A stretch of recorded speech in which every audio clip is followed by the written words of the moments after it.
நாடாளுமன்றத்தின் குளிர்கால கூட்டத்தொடர் இன்றுடன் முடிவடைகிறது. இதுவரை நடந்த அவை நடவடிக்கைகள் குறித்து டெல்லியில் இருக்கும் நமது செய்தியாளர் கணபதியிடம் கேட்கலாம். கணபதி, நாடாளுமன்ற குளிர்கால கூட்டத்தொடரில் இதுவரை என்னென்ன மசோதாக்கள் குறித்து விவாதம் நடைபெற்றது? தமிழகம் சார்ந்த மசோதாக்கள் குறித்து விவாதம் நடைபெற்றதா?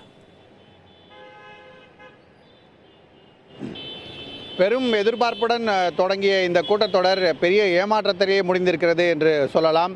தொடர்ந்து பல்வேறு சர்ச்சைகள், குறிப்பாக கரன்சி நோட்டு தட்டுப்பாடு குறித்த சர்ச்சை காரணமாக அவை நடவடிக்கைகள் முழுவதும் முடங்கி எந்த விதமான நடவடிக்கையும் அரசு விவாதத்துக்கு கொண்டு வர முடியாத சூழ்நிலை ஏற்பட்டது. ஆகவே ஒரு சில மசோதாக்கள் தவிர பெரும்பாலான மசோதாக்கள் நிறைவேறாமலே போய்விட்டன. குறிப்பாக மக்களவையிலே வருமான வரித்துறை சட்டத்திலே ஒரு திருத்தம் கொண்டு வரப்பட்டிருக்கிறது. கணக்கில் வராத பணம் ஜன்தன் கணக்குகளிலே கொண்டு வரப்பட்டிருந்தால் அதை கண்டுபிடித்து அதற்கு கூடுதல் வரி விதிப்பதற்கான இந்த மசோதாவுக்கு மக்களவை ஒப்புதல் அளித்திருக்கிறது. விவாதமே நடக்காமல் ஒப்புதல் கொடுக்கப்பட்டது. அதே போல் மாற்றுத்திறனாளிகளுக்கான மசோதா மாநிலங்களவையிலே ஒப்புதல் பெற்றது. இந்த மசோதா கூட எல்லா கட்சிகளுமே ஒன்றாக சேர்ந்து இதில் அரசியல் இல்லை, மாற்றுத்திறனாளிகளுக்கான மசோதா, ஆகவே இதற்கு ஒப்புதல் கொடுக்கலாம் என கருத்தொற்றுமை இருந்த காரணத்தால் இந்த மசோதாவுக்கு ஒப்புதல் கிடைத்தது. இதை தவிர அரசுடைய வருமானம் மற்றும் கணக்கீடு சம்பந்தப்பட்ட மசோதாக்கள், கூடுதல் செலவீடுக்கான பொது பட்ஜெட் சம்பந்தப்பட்ட ஒரு மசோதா, ரயில்வே பட்ஜெட் சம்பந்தப்பட்ட ஒரு மசோதா ஆகியவற்றுக்கு மட்டுமே ஒப்புதல் கிடைத்தது. மிகவும் ஆவலுடன் எதிர்பார்க்கப்பட்ட ஜிஎஸ்டி சம்பந்தமான 3 மசோதாக்கள் தாக்கல் செய்யப்படவே இல்லை. அத்தகைய அரசியல் சூழ்நிலை தற்போது உருவாகியிருக்கிறது. ஆளும் கட்சிக்கும் எதிர்கட்சிக்கும் தொடர்ந்து மோதல் நடந்து கொண்டே இருப்பதால் எந்த ஒரு மசோதாவுமே இந்த கூட்டத்தொடரிலே முக்கியமாக கொண்டு வரப்பட்டு விவாதம் நடத்தப்படவில்லை என்பது குறிப்பிடத்தக்க விஷயம்.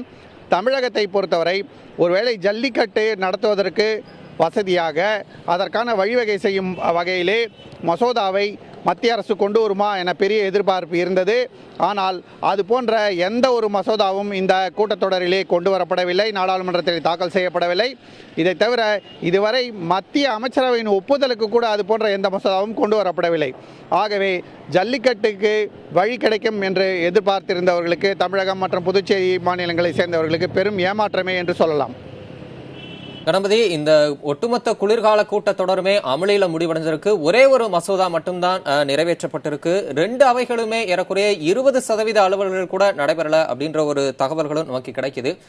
ஒட்டுமொத்தமா இந்த விவகாரத்துல அரசியல் கட்சியினர் இந்த குளிர்கால கூட்டத்தொடரை எப்படி பாக்குறாங்க? ஆளும் கட்சியினர் தரப்புலையும் எதிர்கட்சிகள் தரப்புலையும், குறிப்பா இன்னைக்கு பாரதிய ஜனதா எம்பிக்களோட கூட்டம் நடைபெற இருக்கிற நிலையில இந்த குளிர்கால கூட்டத்தொடர் குறித்த ஏதாவது விஷயங்கள் இந்த கட்சியினரிலிருந்து வெளிப்படுவதற்கு உண்டான வாய்ப்புகள் இருக்கா? அவங்க என்ன நினைக்கிறாங்க? நிச்சயமாக தொடர்ந்து எதிர்கட்சியினரும் ஆளும் கட்சியினரும் சரி மோதல் போக்குடனே இருந்து வருகிறார்கள் என்பது தெளிவாகிறது. இதற்கு காரணம் தற்போது வர இருக்கும் சட்டசபை தேர்தல்கள், குறிப்பாக முக்கிய மாநிலமான உத்தரப்பிரதேசத்தில் வர இருக்கும் சட்டசபை தேர்தல், அதை தவிர பஞ்சாப், கோவா போன்ற மாநிலங்களிலும் சட்டசபை தேர்தல்கள் வர இருக்கின்றன. ஆகவே அரசியல் கட்சிகள் பெரும் மோதல் போக்கையை கடைபிடிக்கின்றன. இதை தவிர 1000 ரூபாய் நோட்டுகள் மற்றும் 500 ரூபாய் நோட்டுகள் செல்லாது என அறிவித்தது பெரும் அரசியல் ரீதியான அதிருப்தியை ஏற்படுத்தியிருக்கிறது. இதன் காரணமாகத்தான் எதிர்க்கட்சிகள் கொஞ்சம் கூட ஆளும் கட்சியுடன் ஒத்துழைக்கவில்லை. இந்த முடிவின் தாக்கம் எப்படி இருக்கும், பொருளாதார ரீதியாக, வேலைவாய்ப்பு ரீதியாக, அரசியல் ரீதியாக, சட்டசபை தேர்தல்களிலே என்ன மாதிரியான தாக்கத்தை ஏற்படுத்தும் என்பதை பற்றிய பல்வேறு விதமான விவாதங்கள் தொடர்ந்து நடந்து கொண்டிருக்கின்றன.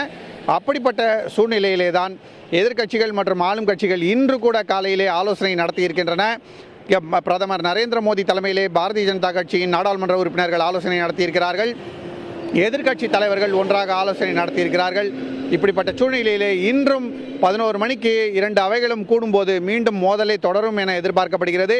கடந்த 1 மாதமாக தினசரி நாம் பார்த்து வருவது போலவே மோதல், கூச்சல், குழப்பம் என்று இன்றும் அவை நடவடிக்கைகள் முடிந்துவிடும். இந்த கூட்டத்தொடர் முழுவதுமே முடங்கியது. நாடாளுமன்றத்திலே ஆவணங்களை தாக்கல் செய்வது கூட கூச்சல் குழப்பத்துக்கிடையே தான் நடக்கிறது.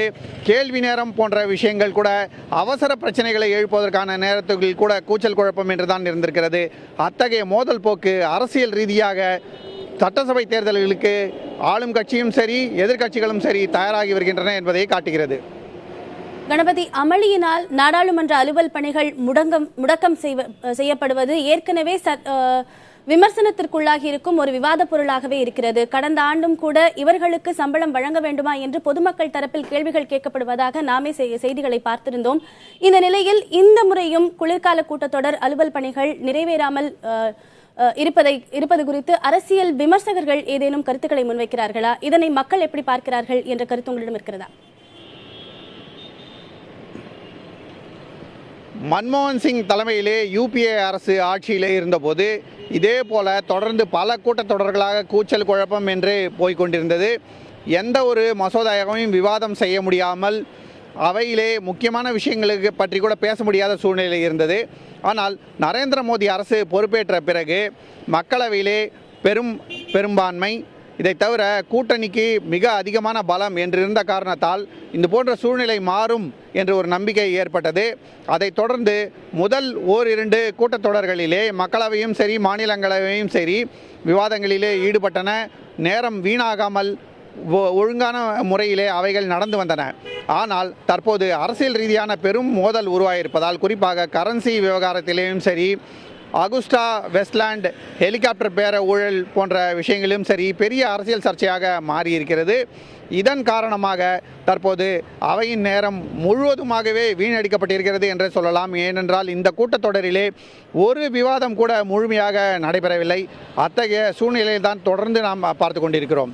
ஆகவே இந்த கூட்டத்தொடருக்காக செலவழிக்கப்பட்ட பணம் அத்தனையுமே வீண்தான் என்றுதான் பல்வேறு கருத்துக்கள் தொடர்ந்து வெளிவந்த வண்ணம் இருக்கின்றன. இப்படி ஒரு நிலை தொடர்ந்தால் அரசு எதிர்க்கட்சிகளை குற்றம் சாட்டுகின்றது, எதிர்க்கட்சிகள் அரசை குற்றம் சாட்டுகின்றன. அப்படிப்பட்ட சூழ்நிலையிலே நாடாளுமன்ற உறுப்பினர்களுக்கு அவர்களுக்கான சம்பளம் மற்றும் அவர்களுக்கு கொடுக்கப்படும் பல்வேறு படிகளை கொடுக்க வேண்டுமா என்ற கேள்வி எழுகிறது. ஏனென்றால் மக்களின் பணம் ஏன் வீணடிக்க வேண்டும்? நாடாளுமன்றத்தை நடத்துவதற்கான கோடிக்கணக்கான ரூபாய்கள் தினமும் செலவழிக்கப்படுகின்றன. அது மொத்தமுமே வீணாக போய்விடுகிறது. ஆகவே இந்த விஷயத்தை கவனத்தில் கொள்ள வேண்டும். எதிர்க்கட்சிகளும் சரி ஆளும் கட்சிகளும் சரி பொறுப்புடன் நடந்து கொள்ள வேண்டும் என்ற கருத்து நிலவுகிறது. ஆனால் தற்போது இருக்கும் அரசியல் சூழ்நிலையிலே இதை ஆளும் கூட்டணியும் சரி எதிர்க்கட்சிகளும் சட்டை செய்வதாக இல்லை. ஆகவேதான் அவர்களுக்கு எதிரான விமர்சனம் நாளுக்கு நாள் கடுமையாகிக் கொண்டே இருக்கிறது.